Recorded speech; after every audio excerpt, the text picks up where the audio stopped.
नमस्कार, बहुत बहुत स्वागत है आप सभी का अनादि टीवी में। मैं हूं आपके साथ अस्मिता। बुलेटिन की शुरुआत से पहले सीधे रुख करेंगे हाथरस से मुख्यमंत्री योगी आदित्यनाथ का, जो कि प्रबुद्ध जन सम्मेलन को संबोधित कर रहे हैं। मंत्री होने के नाते मैं उनको पूरे प्रदेश में दौड़ाता था कि भाई देखो, पर कभी पूरब में, कभी पश्चिम में, कभी बुंदेलखंड में, कभी मध्य क्षेत्र में, अलग अलग क्षेत्र में, भाई जिले जिले जाओ, जनता की समस्या का समाधान करो, पब्लिक के लिए कार्य करो। पूरी निष्ठा के साथ कार्य करता रहा, पूरी ईमानदारी के साथ कार्य करता रहा। एक एक प्रोग्रेस रिपोर्ट हमें उपलब्ध करवाता था। और लोकसभा चुनाव का जब जैसे ही घोषणा हुई और उनके नाम की घोषणा हुई, वे आपके बीच आ रहे होंगे, समय दे रहे होंगे। और ये संभव नहीं हो सकता कि एक एक घर में जा सके, एक एक घर में, एक एक परिवार के घर में जाकर के। इस समय चुनाव के दौरान कठिन होता है, क्योंकि इसी दौरान उनको अपना एनओसी भी लेना होता है, इसी दौरान उनको कार्यालय की व्यवस्था भी देखनी होती है, संगठन की व्यवस्था के साथ जुड़ना होता है, ढेर सारे कार्य होते हैं। और इसलिए इस समय आप में से हर एक व्यक्ति को अनूप वाल्मीकि बनना पड़ेगा, नरेंद्र मोदी बनना पड़ेगा।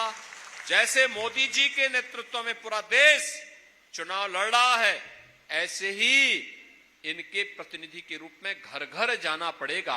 और घर घर जाकर के आप सभी प्रत्याशियों, सभी जनता जनार्दन से अपील करें कि वे मोदी जी के नेतृत्व में भारत को दुनिया की सबसे बड़ी ताकत बनाने के लिए, एक विकसित भारत, आत्मनिर्भर भारत, ग्लोबल लीडर भारत, एक ऐसा भारत जो दुनिया का पिछलग्गू न बने बल्कि दुनिया जिसके पीछे पीछे चले, उस भारत को बनाने के लिए मोदी जी को तीसरा कार्यकाल देना आवश्यक है। मोदी जी के तीसरे कार्यकाल का मतलब पहले 3 वर्ष में भारत दुनिया की तीसरी बड़ी अर्थव्यवस्था बन जाएगा। हर भारतवासी के लिए गौरव की बात होनी चाहिए। और इसके लिए अनूप वाल्मीकि के लिए यहां पर आपको एक एक घर में जाना पड़ेगा। और ये तभी हो पाएगा जब आप सभी एक एक परिवार को मतदान करने के लिए प्रेरित करेंगे। एक एक व्यक्ति को तैयार करना है और ये जिम्मेदारी आपकी है। बूथों को संभालना आपकी जिम्मेदारी है। हर प्रकार से एक एक व्यक्ति को, जो जिस क्षेत्र में है, धर्माचार्य अपने स्तर पर अपने अभियान को आगे बढ़ाएं, संगठन को उनकी जानकारी दिला दें। अधिवक्ता समुदाय अपने स्तर पर अधिवक्ता समुदाय के साथ साथ समाज के प्रत्येक तबके को इसके बारे में जागरूक करने में अपना योगदान दें।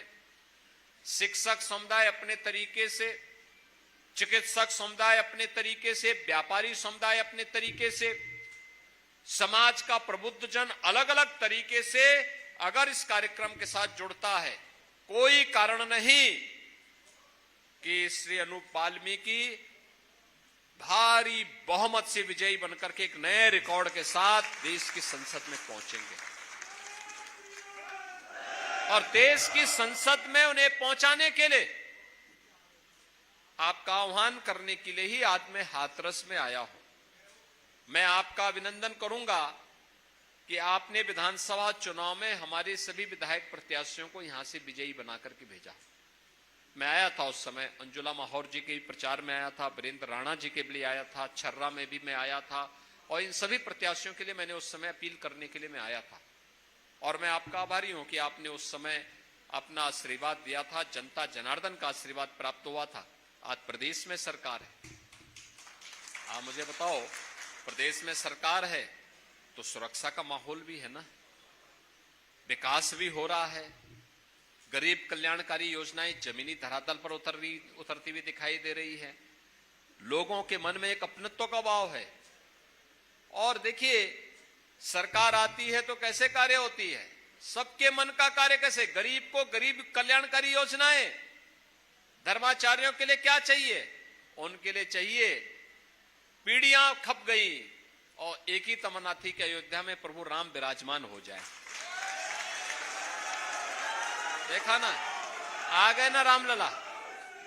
जिसके लिए पीढ़ियां तरस रही थी, उस कार्य को आगे बढ़ाने का काम हुआ और अयोध्या में रामलला का विराजमान होना एक और दूसरी तरफ अयोध्या का जो एयरपोर्ट का नामकरण है वह महर्षि वाल्मीकि जी के ही नाम पर है। देखो कितना अद्भुत संजोग है। प्रभु राम के साथ हमारा संवाद बनाने का काम किसी ने किया था तो त्रिकालदर्शी ऋषि थे भगवान वाल्मीकि। महर्षि वाल्मीकि थे जिन्होंने एक काम किया था। और आज तो हम एक बार अयोध्या भी प्रभु राम का स्मरण कर लेते हैं तो उससे भी हमारा काम चल लेता है। दूसरी तरफ अनु वाल्मीकि को भी आप वोट दे देंगे तो सीधे संवाद जुड़ जाएगा। इसलिए आज के अवसर पर मैं आप सबसे अपील करूंगा, हमें चुनावी सभाओं के लिए हम लोग अलग से आएंगे। मैं केवल आज आपसे अपील करने के लिए आया हूं कि आपको अभी से लगना है, अभी से कार्य के साथ जुटना है।